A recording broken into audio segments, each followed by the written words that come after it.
오늘 우리에게 주시는 하나님의 말씀은 구약성경 호세아서 12장 5절과 6절의 말씀입니다. 호세아서 12장 5절과 6절입니다.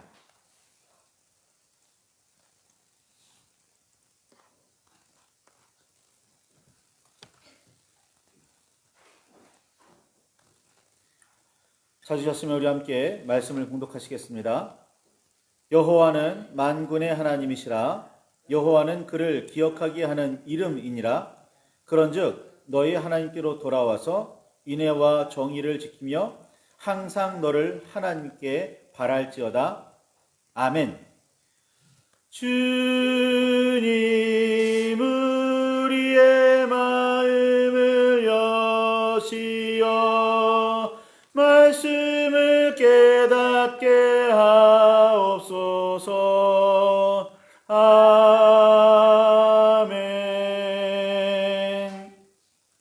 주님의 사랑과 그 크신 은혜가 저와 여러분 안에 가득하기를 소망합니다. 이사야 55장 6절을 보면 하나님께서 선지자를 통해서 너희는 여호와를 만날 만한 때에 찾으라. 가까이 계실 때에 그를 부르라 라고 말씀하셨습니다. 이 말씀을 묵상하다 보면 여호와를 만날 만한 때가 따로 있나? 보다 싶은 생각을 하게 되기도 합니다. 그렇다면 가까이 계실 때는 언제일까? 라는 궁금증으로 이어집니다. 가까이 계실 때 만날 수 있다는데 그 가까이 계실 때, 아니 언제일까? 이죠. 우리는 보통 하나님께서 정해주신 절기마다 행해지는 제사나 주일마다 있는 예배를 떠올리며 절기나 주일이 되어서야 하나님을 만날 수 있는 모양이다 라고 여기고 있다고 보입니다. 또는 자신의 힘으로 해결하기 어려운 문제나 사건이 생겼기에 특별하게 더욱 간절히 기도하며 매달려야 만날 수 있다고, 다른 사람들보다 많거나 더욱 값진 예물을 드려야 감동하신다고 생각하고 있습니다. 그렇지는 않은지 여겨 생각해 봅니다. 정말로 여호와를 만날 만한 때 따로 있을까요? 하나님께서는 평소에 우리와 멀리 떨어져 계시고 어떤 때 우리에게 가까이 다가오시는 걸까요? 우리가 섬기는 여호와께서 만일 그런 분, 가까이 계셨다가 멀리 계셨다가 나와 함께 계시다가 안 계시다가 하시는 분, 어떤 경우에는 재물을 많이 드려야만 기도를 들어주시고 어떤 경우에는 간절히 매달려야만 들어주시는 그런 분이라면 그리스 로마의 신들, 나아가 우리 전통 문화에 등장하는 다양한 신들과 무슨 차이점이 있어서 하나님에 대해 특별히 거룩하시다라고 고백하는 걸까요? 잘 생각해 보시기 바랍니다. 조왕신에게 매일같이 재물을 드려야만 가정이 평안하다. 하나님 재물 안 드리면 가정을 평안하게 하지 않으시는 분이신가요? 뭔가 비싼 거, 좋은 거 드려야 응답해 주시는 분이신가요? 만날 만한 때가 특별히 따로 정해져 있는 분일까요? 여호와께서는 이사야에게 이어서 말씀하십니다. 이사야 55장 7절에 악인은 그의 길을, 불의한 자는 그의 생각을 버리고 여호와께로 돌아오라. 그리하면 그가 긍휼히 여기시리라. 우리 하나님께로 돌아오라. 그가 너그럽게 용서하시리라 라고 말이죠. 이 말씀을 통해 확실하게 알 수 있듯이 악인이 그의 길을, 불의한 자가 그의 생각을 버리고 여호와께로 돌아올 때 여호와께서는 그를 만나 주십니다. 특별히 여호와께서 특별히 만나 주시는 때가 있다면 악인의 그의 길을, 불의한 자가 그의 생각을 버리고 여호와께로 돌아설 때가 그 특별한 때입니다. 그게 아침이 되었든 저녁이 되었든 낮이 되었든 밤이 되었든 말이죠.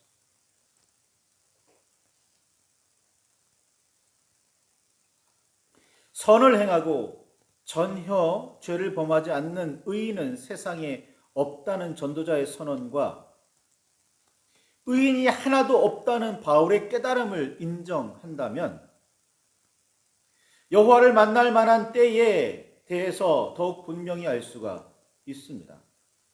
우리가 죄와 악으로 향하던 삶을 돌이켜서 여호와께 몸과 마음을 돌리면 우리는 하나님을 만날 수 있습니다. 초대교회 시절부터 내려오는 비유가 하나 있습니다. 빛을 등지고 있기에, 그리고 빛으로부터 멀기에 어둠이 생긴다는 비유입니다. 빛을 등지고 있기에 그림자를 더욱 잘 볼 수 있고, 빛과의 거리가 멀어질수록 빛의 양이 줄어들고 그만큼 어두워집니다. 빛의 양이 줄고 그만큼 어두워질수록 그림자는 더욱 짙어지고, 빛을 등지고 있기에 볼 수밖에 없는 어둠도 더욱 검게 보입니다. 그렇게 어둠을 향해 나아갈수록 어둠 속에 묻히고 맙니다. 신기하게도 빛으로 나아갈수록 사물의 형태나 색이 더욱 선명해집니다. 어디에 어떻게 놓여 있는지 잘 알 수 있습니다. 반면에 어두움으로 갈수록 우리의 눈이 볼 수 있는 것들은 하나둘 줄어들다가 희미해지다가 마침내 무엇 하나 구분할 수 없게 됩니다.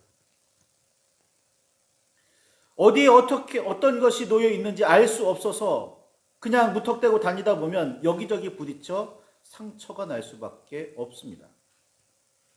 그리고는 누가 이렇게 어질러 놓았느냐고 불평을 늘어놓습니다. 자, 그렇게 어질러 놓은 사람도 잘못이지만 그런 어둠 속에 작더라도 불빛 하나 준비하지 않고 겁 없이 들어선 자신에게도 문제가 있다는 사실을 깨닫기란 생각보다 어렵습니다. 잘 되면 내 탓, 못 되면 조상 탓이라는 속담으로도 알 수 있듯이 우리는 남 탓에 익숙합니다. 따라서 어둠을 보았으면서도 아무런 준비 없이 어둠 속으로 들어서는 우리들, 자신의 잘못에 대해서는 거의 생각하지 않습니다. 빛을 미리 준비했거나 아예 처음부터 빛 속에 머물렀다면 생기지 않았을 문제인데 말입니다. 악인이 그의 길을, 불의한 자가 그의 생각을 버리고 돌이키면 빛을 마주할 수 있습니다. 워낙 어두움에 깊게 빠졌기에 처음에는 빛이 그리 대단하게 여겨지지 않을 수 있습니다. 깊은 어두움 속에서는 그만큼 빛이 희미할 수밖에 없기 때문입니다. 밤하늘의 별을 바라다 보면 무슨 말인지 잘 아실 수 있을 겁니다. 어두움이 깊을수록 빛은 더욱 선명하게 알아볼 수 있습니다. 처음에는 밤하늘의 별을 보듯 그렇게 보입니다. 저 멀리 깜빡깜빡 작은 불빛. 그러나 점점 다가가면 그만큼 달라집니다. 아직은 어둠 속에 있기에 자칫 방향을 잘못 잡으면 다시 어두움에 빠져버리기에 조심조심 빛을 향해 나아가야 합니다. 이것이 신앙생활입니다. 달은 좀 커서 그렇지만 밤하늘의 별빛, 북극성 하나. 자, 깜깜한 밤에 북극성 딱 하나만 보인다고 칩시다. 볼 수 있을까요? 없을까요? 쉽게 찾아볼 수 있을 겁니다. 그런데 눈을 살짝만 돌리면 아무것도 안 보이게 돼요. 그 말씀을 드리는 겁니다. 저 멀리 깜빡깜빡 보이는, 우리가 너무나 빛에서 멀어져 가지고 어둠 속에 있기 때문에 저 멀리 보일 수밖에 없는 그 깜빡깜빡거리는 빛, 그것을 바라보고 나아가야 하는 것, 그것이 신앙생활입니다. 예수님께서는 빛이 세상에 왔을 때 사람들이 자기 행위가 악함으로 빛보다 어둠을 더 사랑한 것이다. 악을 행하는 자마다 빛을 미워하며 빛으로 오지 아니하나니 이는 그 행위가 드러날까 함이요 라고 말씀하셨습니다. 우리는 빛을 사랑하며 밝은 것은 좋아한다고 쉽게 말하지만 삶을 들여다보면 어떤 이런 말들이 진심이 아님을 대번에 알 수 있습니다. 적어도 어두움에 대한 습관에 너무나 찌들어 있어서 쉽게 내버리지 못함을 알 수가 있습니다. 이를 괴로워하며 몸부림쳐야 하는데 오히려 세상살이가 다 그렇지 뭐 라고 대수롭지 않게 생각하거나 나아가 세상을 살다 보면 그럴 수밖에 없어 라며 정당화하기에 더 큰 문제입니다. 그만큼 우리는 어두움에 익숙해져 있습니다. 죄와 악을 의와 선보다 더욱 친근하게 여깁니다. 여호와께로 돌아서기만 하면 그래서 빛으로 나아가는 길을 걷기 시작하기만 하면 하나님께서 긍휼히 여기시는데 너그럽게 용서하시는데 우리는 돌이키지도 않고 있습니다.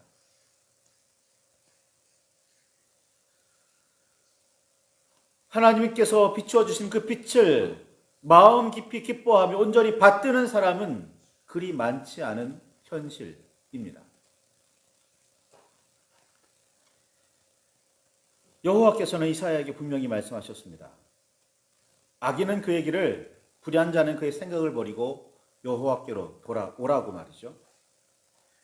호세아에게도 12장 6절에 있는 것처럼 너희 하나님께로 돌아와서 인애와 정의를 지키며 항상 너희 하나님을 바랄지어다 라고 말씀하셨습니다. 여호와께로 돌아가기 위해서는 악의 길을 돌이키고 불의한 생각을 버려야 합니다. 여호와께로 돌아와서는 인애와 정의를 지켜야 합니다. 인애와 정의를 지키는 일이 하나님을 향해 나아가는 길입니다. 새번역과 공동번역은 인애와 정의를 사랑과 정의라고 번역했습니다. 교회에서는 보통 예수님의 가르침을 따라 여호와께로 돌아와 성령의 인도하신 대로 살아가야 한다고 성도에게 권면합니다. 그리고 예배에 빠지지 말고 헌금을 잘 드리며 교회에서 개최하는 행사에 참여하라고 말합니다.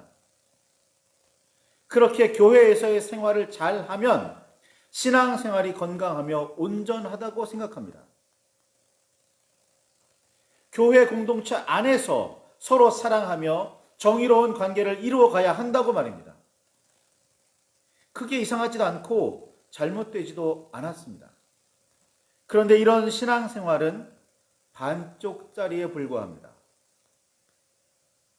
신앙생활은, 믿음의 삶은 교회 안에서만 이루어지지 않습니다. 교회 밖에서도 마찬가지여야 합니다. 직장에서, 가정에서, 믿지 않는 친구들과 만났을 때, 레위기 19장 18절에 여호와께서는 원수를 갚지 말며 동포를 원망하지 말며 내 이웃 사랑하기를 내 자신과 같이 사랑하라 라고 말씀하셨습니다. 원수니까 미워해도 된다고 말씀하지 않으셨습니다. 그런데 유대인들은 이웃은 사랑하고 원수는 미워하라는 말씀으로 바꾸어 듣고 전했습니다. 마태복음 5장 43절을 보기 바랍니다. 예수님은 그렇게 하나님의 말씀을 왜곡하여 엉뚱하게 전하며 가르치고 있는 유대인들에게 뭐라고 선포하셨냐면 마태복음 5장 44절에 너희 원수를 사랑하며 너희를 박해하는 자를 위하여 기도하라 라고 선포하셨습니다. 누가복음 6장 27절에서 28절을 보면 너희 원수를 사랑하며 너희를 미워하는 자를 선대하며 너희를 저주하는 자를 위하여 축복하며 너희를 모욕하는 자를 위하여 기도하라.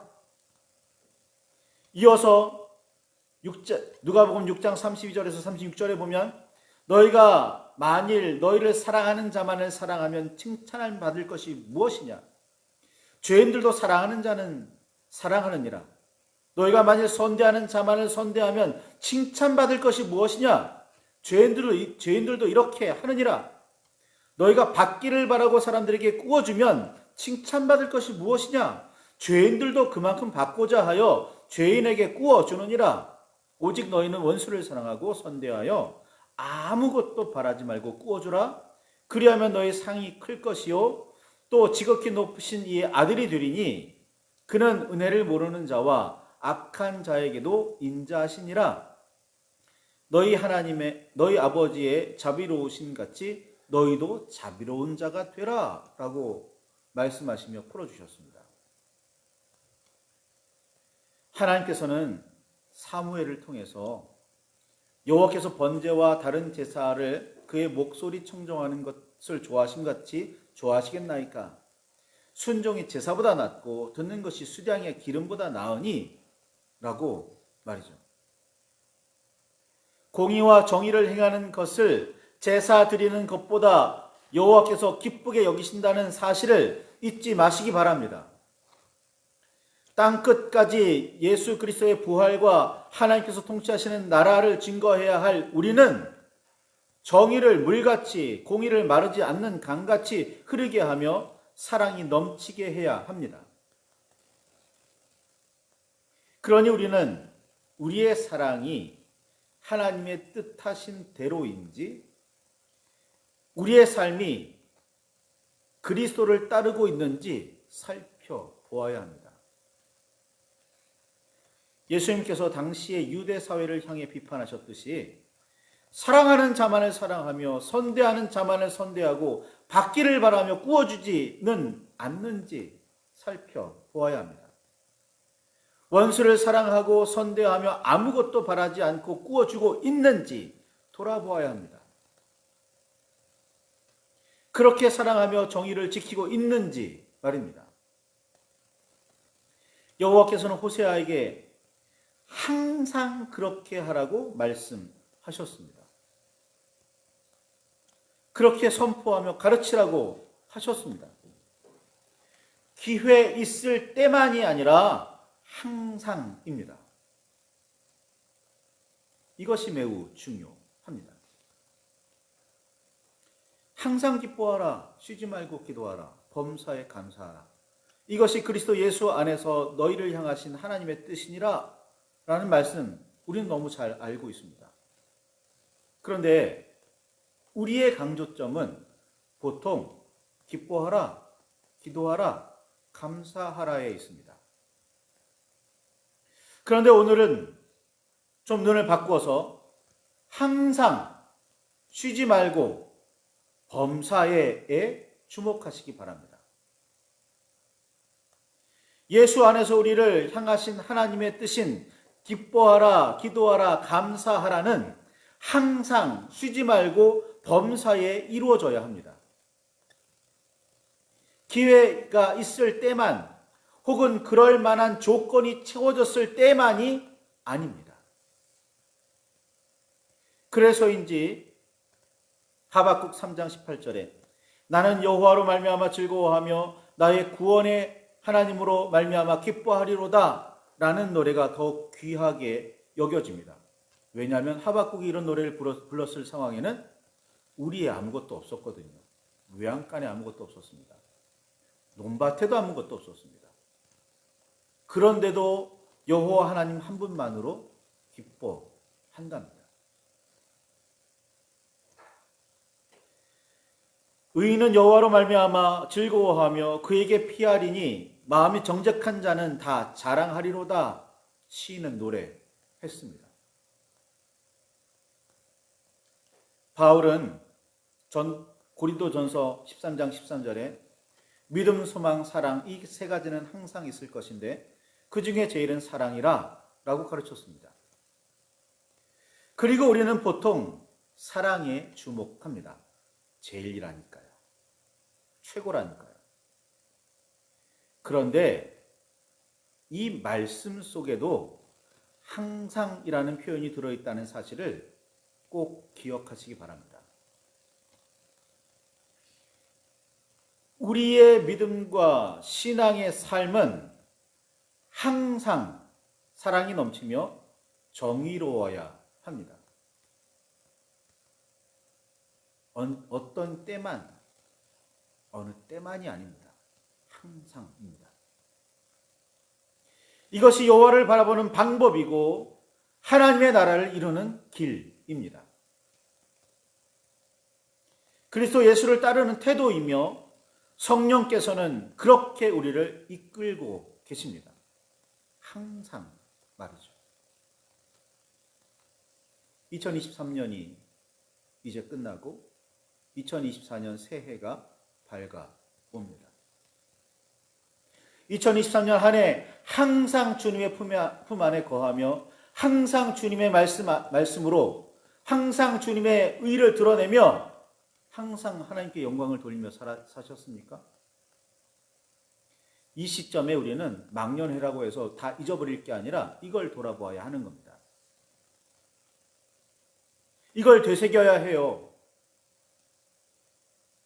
작심삼일이 될지는 모르지만 새해에는 항상 그렇게 주님의 말씀 안에서 주님의 뜻대로 주님께서 바라시는 대로 살겠습니다. 다짐해야 합니다.